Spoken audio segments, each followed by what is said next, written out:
আসসালামু আলাইকুম ওরহমতুল্লাহি ওবরকাত।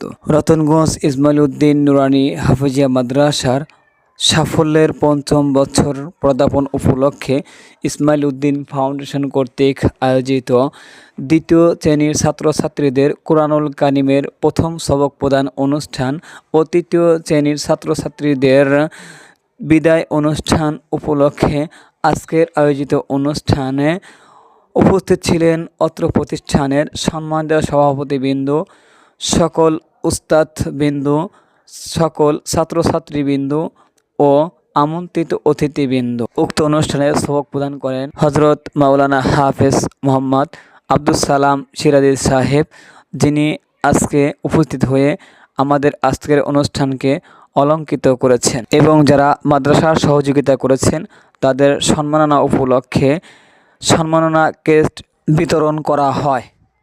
যে ফুল যুগ যুগান্তরে